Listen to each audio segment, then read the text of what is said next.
Hello everyone. Today we are going to solve another problem on branch account. Let's go through the problem. Amar stores send goods to Udupi branch at cost plus 25%. Prepare branch account. So cost plus 25% is nothing but 25% cost plus means 20% on selling price. It will be calculated 25 divided by 125 into 100. That is 20%.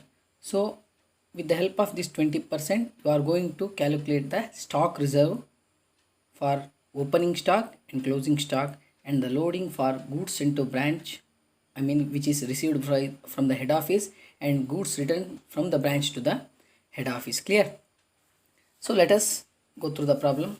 First of all, you should identify whether we have to prepare memorandum debtors account or not.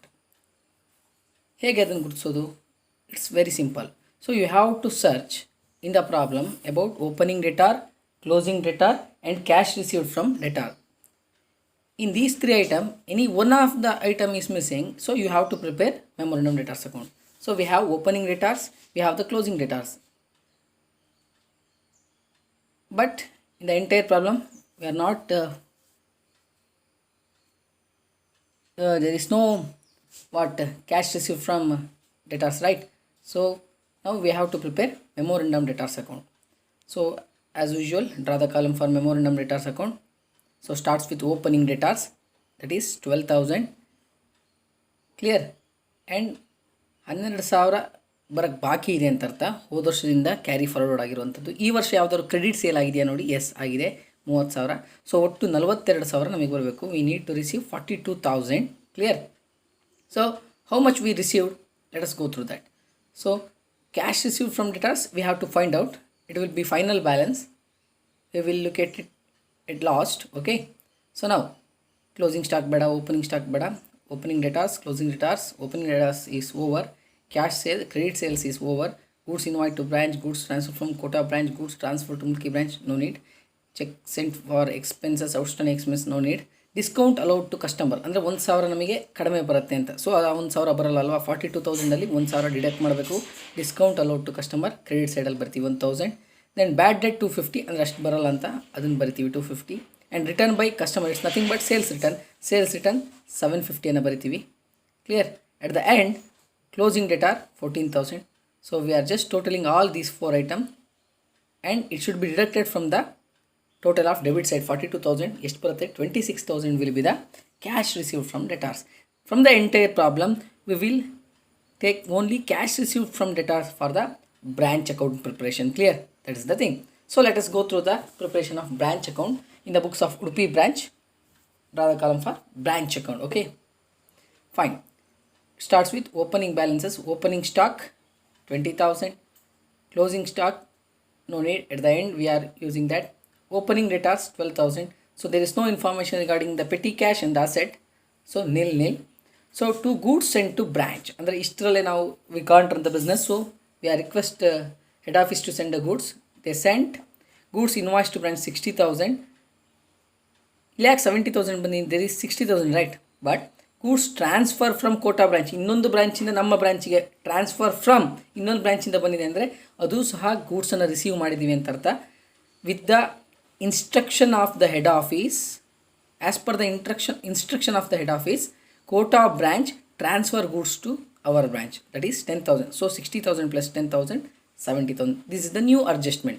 So ಎರಡು goods sent ಗಳಿದಾವೆ, ಎರಡು goods received ಗಳಿದಾವೆ. Clear? ಒಂದು goods invoice to branch and another one goods transfer from Kota branch, that is 10,000. Clear? So ಇಷ್ಟೇ ಆಗಲ್ಲ ಇದಕ್ಕೆ. in order to meet the expenses they have sent few amount, that is check sent for branch and outstanding expenses ಎರಡು ಕೊಟ್ಟಿದ್ದಾರೆ. To bank account cheque sent for ಬ್ರಾಂಚಿಗೆ ಕಳಿಸುವಂಥದ್ದು 10,000 plus outstanding expenses 1,000. Inner ಕಾಲಮಲ್ಲಿ ಬರೆದು outer ಕಾಲಮಿಗೆ ಬರಿಬೋದು, ಡೈರೆಕ್ಟಾಗಿ outer ಕಾಲಮಿಗೆ ಬರಿಬೋದು. ದೆನ್ ಸೊ ಚೆಕ್ ಎಲ್ಲ ರಿಸೀವ್ ಆದಮೇಲೆ we start selling. We did the cash sales of 42,500. Clear? And cash received from debtors we find out the balance, that is 26,000. Okay, that is 26,000. So total ಇದನ್ನು ಅಷ್ಟೇ inner ಕಾಲಮಲ್ಲಿ ಬರೆದು outer ಕಾಲಮಿಗೆ ಬರಿಬೋದು. So finally ಏನಾದ್ರು goods return ಮಾಡಿದ್ದೀವ? Yes. Goods transfer to Mulki branch ಅಂದರೆ ನಮ್ಮ ಬ್ರಾಂಚಿಂದ ಮುಲ್ಕಿ ಬ್ರಾಂಚಿಗೆ ಕಳಿಸಿದ್ದೀವಿ ಅಂದರೆ ನಮ್ಮ ಬ್ರಾಂಚಿಂದ ಹೋಗಿದೆ ಅಂತಲ್ವಾ, that is nothing but goods return, that is 5000. So ಇವೆರಡು ಅಡ್ಜಸ್ಟ್ಮೆಂಟ್ಗಳನ್ನು ನೀವು ಕೇರ್ಫುಲ್ಲಾಗಿ ನೋಡಬೇಕು. Goods transfer to Mulki branch is nothing but ನಮ್ಮ ಬ್ರಾಂಚಿಂದ ಮುಲ್ಕಿ ಬ್ರಾಂಚಿಗೆ ಕಳಿಸ್ತೀವಿ ಅಂದರೆ ನಮ್ಮ ಬ್ರಾಂಚಿಂದ ಹೊರಗೆ ಹೋಗಿದೆ ಅಂತ ಅರ್ಥ. ಹಾಗಾಗಿ so we have to enter in the goods return to branch, that is by goods in to branch account 5000. Now the time for providing the reserve.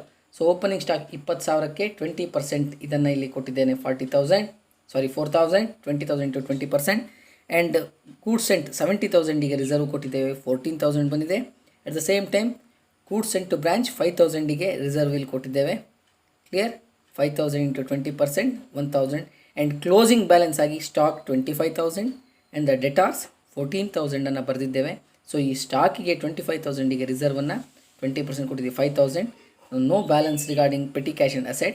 So at the end we are going to total the credit side. Credit side is more and all the items of debit side is deducted from the credit side.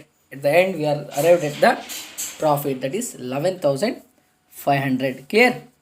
ಏನು doubt ಇಲ್ಲ ಅನ್ಕೊಂತೀನಿ. So in this problem you have to highlight this is goods transfer from Kota branch and goods transfer to Mulki branch. Goods transfer to Mulki branch ಅಂದರೆ goods return ಆಗಿರೋದು, goods transfer from Kota branch ಅಂದರೆ ನಮಗೆ ಬರ್ತಾ ಇದೆ. ಸೊ ಅದನ್ನು goods sent branch head office ಕಳಿಸಿದ್ದು ಅಂತ ಕನ್ಸಿಡರ್ ಮಾಡಬೇಕು. This is about the problem. Thank you.